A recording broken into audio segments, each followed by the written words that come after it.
Hi, I'm Lake, the motor oil geek. Notice I didn't say ATF or gear oil geek. Nothing against those really important lubricants, but my passion is the tribology of engines. Combustion, sound, power, and friction. I love engines, which is why I love dyno cells, which is why I'm here at Liquid Piston to show you an exciting new engine. If you remember from our video on the rotating liner engine, the #1 source of friction in a reciprocating internal combustion engine is the piston ring rubbing against the cylinder wall. As the piston ring nears top dead center, you have increasing load on the combustion cycle and decreasing speed. That combination of high load and low speed generates more friction and wear. Neither one of those are good things. So what if you could overcome that? Well, the rotary engine, the Wankel Rotary engine, was a way of trying to address that tribological challenge and make the engine more efficient. However, the Wankel design suffered from emissions and durability issues, which were actually both tribologically related. But what if you could overcome those challenges? So Alec, thank you for letting me come hang out today. This is really cool, by the way, because I've been working on this project for quite a while, or on the periphery, because this is a really cool tribology project. Like I said, I'm the motor oil geek. I love motors, and engine tribology is amazing.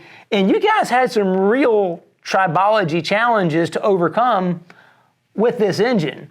So let's be clear first.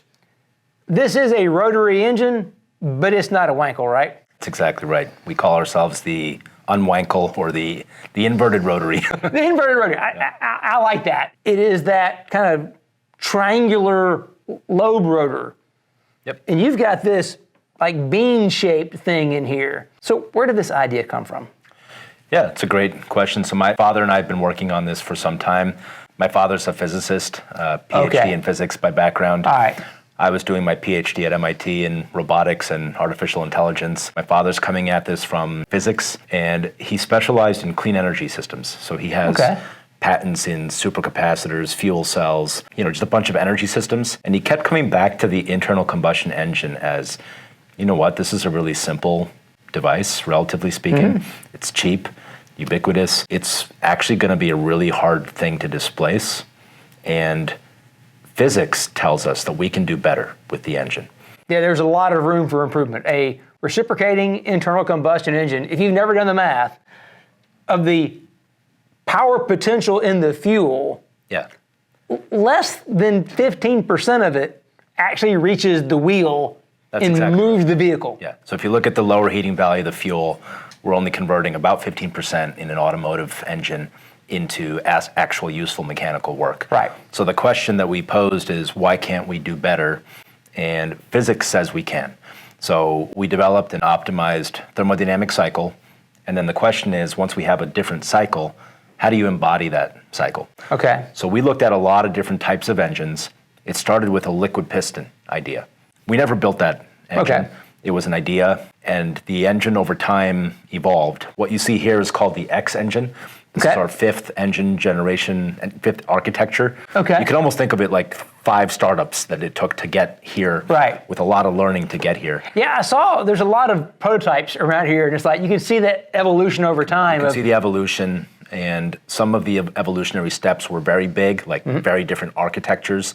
And then, here you see a whole suite of X engines that have kind of converged into what we have today. This is like an inverted Wankel engine. A Wankel engine has a triangular rotor inside of a peanut-shaped housing. It's called the trochoid. Okay. We have the exact opposite. We have a trochoidal or peanut-shaped rotor inside of a tri-lobed housing. Right. So take everything you might know about the Wankel Rotary and literally turn it inside out. The Wankel was great, or is great, for certain things. Yes. Right. Very high power to weight. You get a lot of power at a really small package. It's no reciprocating motion. It's, everything's rotational. So it's a very well balanced, very low vibration, very responsive, and very powerful engine. That's why the Mazda guys still love it, right? That's why it makes a great sports car engine. Yeah. In the Army, the Army fields the Shadow UAV. It actually uses a rotary engine today. All right. But having said that, the rotary engine has struggled. Yes. It doesn't burn all of its fuel very well. It has challenges with sealing, cooling, lubrication, emissions, efficiency, durability. It has struggled with. So we have to look at how these things work. The reason we got to this engine is so that we can run on the optimized thermodynamic cycle. Okay. There are things we can do here with high compression, constant volume combustion, and overexpansion, kind of a Miller cycle. So thermodynamically, that's what drove us to this engine. But then implementation-wise, because it's like an inside-out Wankel, it's actually quite different in the challenges that it has.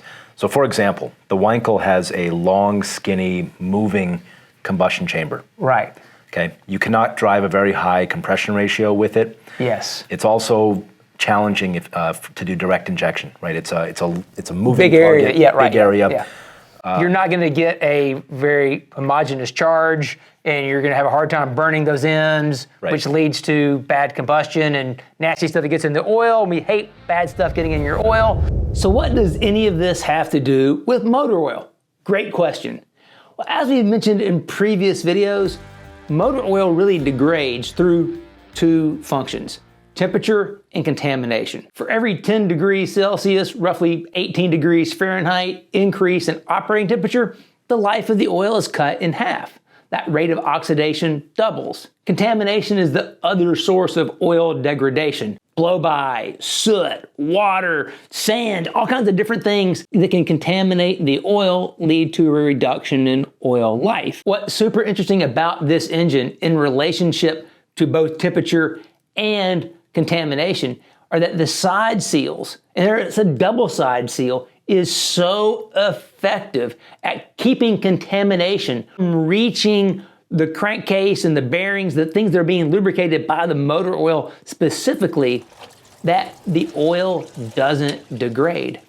Even in a 50-hour test, from the baseline 0 hour to hour number 50, there was basically zero change in things like oxidation level, viscosity, wear metals were basically none, because the oil was so stable that the temperature didn't bother it. The temperature the engine runs isn't high enough to bother the oil, and the sealing is so effective that the oil didn't get contaminated. Therefore, the oil lives longer. And this is the key thing I want you to take away from this video. Oil degradation is about two things: temperature degradation and contamination. And typically contamination is going to be more detrimental than temperature. And this is why the X engine is a great example of tribology done right. This engine, unlike that, it has a stationary combustion chamber, and it's suitable for high compression and direct injection of fuel in a stationary target. You can adapt this combustion chamber in any way that you want to really try to optimize the air and fuel mixing. By the way, we're just scratching the surface of what we can even do with this engine. Like these are things that need to be studied in depth and optimized, and that will take time. Yeah. But already we see a lot of capability here. Because you can run this on diesel as a compression ignition. You can run it on gas. You said you ran it on vodka recently or something like that? That's right. We've run it on natural gas. We've run it on hydrogen. Somebody came in here and ran it on vodka. Okay. And it worked. All right. So, true multi-fuel capability and the ability to run on heavy fuels is definitely of interest to customers like the DoD, where they want everything to run on jet fuel, heavy fuel. Very few engines can do that, and the ones that do typically will be diesel engines, which are really big and heavy. So for the Army to have another energy source, power source that's smaller, lighter, but can still run on the military fuels is a big deal. Doesn't run on jet fuel at all. So what they have to do today is carry aviation gasoline and jet fuel side by side. Now, so combustion is one side of things. What we also find in this engine is the seals, right? In a Wankel engine, the seals are moving at a very high speed. They tend to kind of bounce around. They're very difficult to lubricate. So what is typically done in a Wankel engine is you either premix or you drip oil in, and you end up burning all of that oil or most of that oil. Some of that oil, by the way, is going to leak out the engine because rotary engines do leak, and the oil is going to burn, and oil doesn't burn very well. So now that's one of the issues with rotary engines, especially with synthetics. This is big. Because synthetics, like say a PAO synthetic, which we've covered in a previous video, because it's so uniform in structure, when it burns, it actually creates really hard varnishes, which will damage the seals, which is why in most rotary engines, people tend to go with a conventional oil. Because of that molecular diversity, it generates more softer deposits that aren't as damaging to the seals. So you're, in a way, protecting the seals here by not rotating them. They're stationary. Yeah, so this is a very different mechanism here. Even though we still have apex seals, our apexes are now stationary in the housing. The Wankel engine has side seals, and for us, we still have this bronze ring here is an example of a side seal that's going to be loaded axially. So these do need to be lubricated because these are sliding. It's still sliding, yes. So it's a very important challenge for any engine to overcome, whether it's a piston on a liner or for the Wankel, it's apex seals that are moving. We still have sliding surfaces that need to get sealed, so it's critical to get lubrication where it needs to go. To those seals. The fact that these are stationary means that it should be easier to deliver oil right to where it needs to go. Right. So that is something that we are actively working towards here as a company.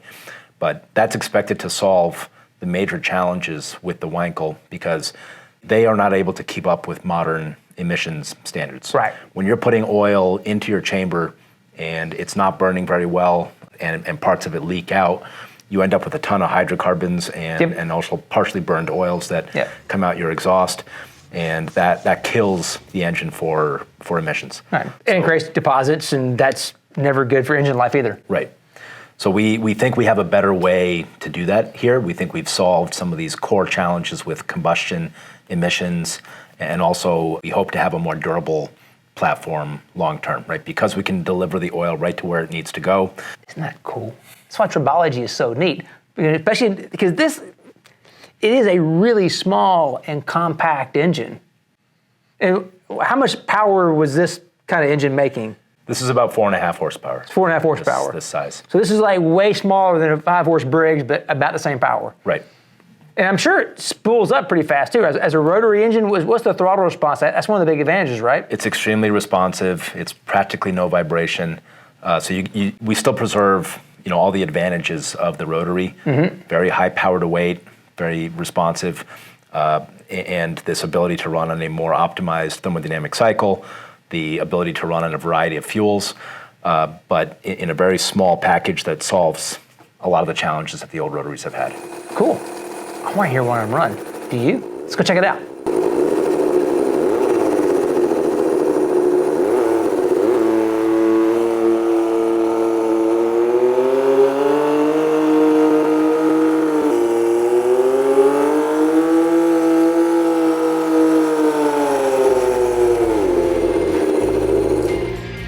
All right, I've been helping this project for several years, but it is so cool to actually be on this thing and ride it and hear it.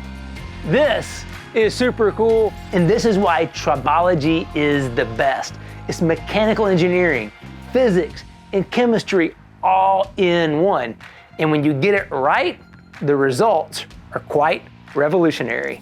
Thank you so much for watching this channel, watching this video, because I'm like the motor oil geek